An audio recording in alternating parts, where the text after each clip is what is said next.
সবাইকে এই চ্যানেলে স্বাগত। ভারতের ইতিহাসে স্বর্ণযুগ বলা হয় গুপ্ত সাম্রাজ্যের সময়কালকে। এর সময়কাল ছিল মোটামুটি 320 খ্রিস্টাব্দ থেকে 550 খ্রিস্টাব্দ পর্যন্ত।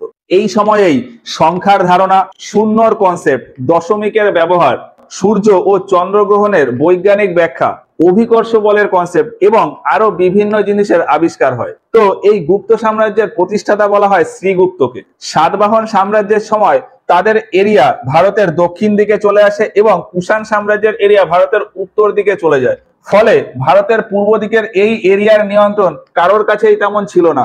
ফলে এই জায়গার সামন্তরা নিজেদেরকে আলাদা করে রাজা ঘোষণা করে নেয়। আর সেই সমস্ত সামন্তদের ভেতরে একজন সামন্ত ছিলেন শ্রীগুপ্ত।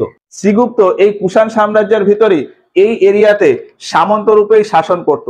শ্রীগুপ্ত নিজেকে কখনো রাজা ঘোষণা করেনি, মানে তার এই এলাকাকে কখনো সাম্রাজ্য ঘোষণা করেনি। যদিও তার উপাধি ছিল মহারাজা ধীরাজ এবং তার এলাকার রাজধানী ছিল পাটলিপুত্র, বর্তমানে এটি পাটনা নামে পরিচিত।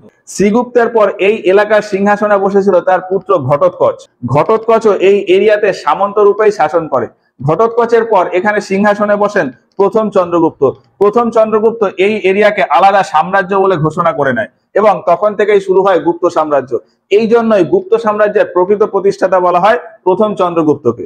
এবং প্রথম চন্দ্রগুপ্তই নিজেকে প্রথমবার এই গুপ্ত বংশের রাজা বলে ঘোষণা করে।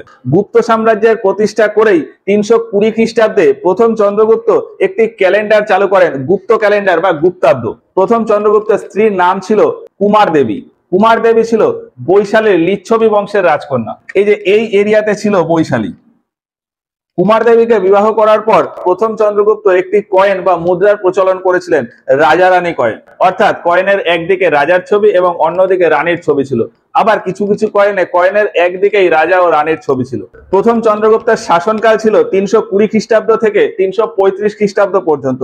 335 খ্রিস্টাব্দে এই গুপ্ত সাম্রাজ্যের সিংহাসনে বসে প্রথম চন্দ্রগুপ্তের পুত্র সমুদ্রগুপ্ত।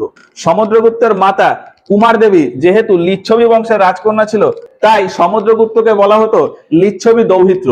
দৌহিত্র শব্দের অর্থ হলো মেয়ের ঘরের নাতি। সমুদ্রগুপ্ত সমস্ত দিক থেকেই খুবই যোগ্য একজন শাসক ছিলেন। তিনি উত্তর ভারতের 9টি রাজ্য এবং দক্ষিণ ভারতের 12টি রাজ্য জয় করেছিলেন। উত্তর ভারতের রাজ্যগুলি জেতার জন্য তিনি গ্রহণ করেছিলেন অসুর বিজয় নীতি বা সাম্রাজ্যবাদ নীতি।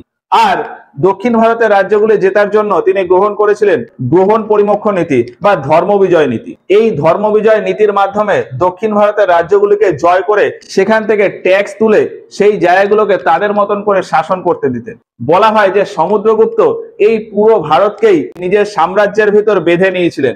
ইউরোপের একজন শাসক ছিলেন নেপোলিয়ান, যিনি ইউরোপের সমস্ত দেশকে নিজের সাম্রাজ্যের মধ্যে নিয়ে নিয়েছিলেন।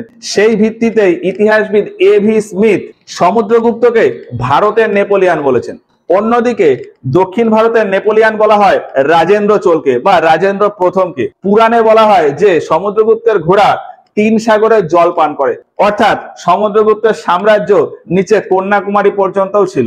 সমুদ্রগুপ্তের একজন সভাকবি ছিলেন হরিসেন। হরিসেন এলাহাবাদ বা প্রয়াগরাজে একটি স্তম্ভলিপি নির্মাণ করেছিলেন, যাকে বলা হয় এলাহাবাদ প্রশস্তি বা প্রয়াগ প্রশস্তি। এই প্রয়াগ প্রশস্তি থেকেই সমুদ্রগুপ্তের বিভিন্ন বিজয়ের ঘটনা সম্পর্কে জানা যায়। হরিসেন ছিলেন মহাসন্ধি বিগ্রাহক, মানে যিনি দুজনের ভেতর সন্ধি করাতেন, অর্থাৎ মিত্রতা করিয়ে দিতেন। সমুদ্রগুপ্ত প্রায় সমস্ত ধরনের জ্ঞানের অধিকারী ছিলেন। তিনি কবিতা লিখতেও পছন্দ করতেন, তাই তাকে কবিরাজও বলা হতো। এছাড়া সমুদ্রগুপ্ত সঙ্গীতেও খুবই পারদর্শী ছিলেন। সমুদ্রগুপ্তের সময়কার পাওয়া বিভিন্ন মুদ্রাতে তার বীণা বাজানো অবস্থার ছবি পাওয়া যায়। তার সময় প্রচলন হওয়া মুদ্রার ভেতর সবচেয়ে প্রচলিত মুদ্রা ছিল ময়ূর শৈলী মুদ্রা, অর্থাৎ যাতে ময়ূরের চিত্র আঁকা ছিল। এছাড়াও বিভিন্ন মুদ্রাতে সমুদ্রগুপ্তের সৈনিক বেশের ছবিও পাওয়া যায়। এই সময় শ্রীলঙ্কার নাম ছিল সিংহল। সিংহলের রাজা মেঘবর্মনকে দূত হিসাবে সমুদ্রগুপ্তের দরবারে পাঠিয়েছিল বোধগয়াতে একটা বৌদ্ধ মঠ নির্মাণের জন্য। সমুদ্রগুপ্তের পুত্র ছিল 2 জন, রামগুপ্ত এবং দ্বিতীয় চন্দ্রগুপ্ত। রামগুপ্ত স্ত্রী ছিল ধ্রুব দেবী। রামগুপ্ত শকদের সাথে লড়াই করতে গিয়ে পরাজিত হয়ে যায় এবং তার স্ত্রী ধ্রুব দেবীকে শকদের কাছে সমর্পণ করে দেয়। এরপর দ্বিতীয় চন্দ্রগুপ্ত ওই শকদের হারিয়ে ধ্রুব দেবীকে রক্ষা করে।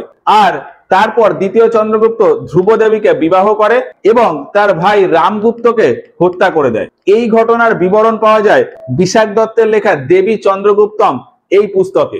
বিশাখ দত্তের লেখা আরো একটি ফেমাস পুস্তক রয়েছে মুদ্রা রাক্ষস। নন্দ বংশের সময় চাণক্য ও চন্দ্রগুপ্ত মৌর্যের হাতে নন্দ বংশ কিভাবে পরাজিত হয় সেই ঘটনার কথা লেখা রয়েছে এই মুদ্রা রাক্ষস পুস্তকে। সমুদ্রগুপ্তের পর গুপ্ত সাম্রাজ্যের এই সিংহাসনে বসেন দ্বিতীয় চন্দ্রগুপ্ত।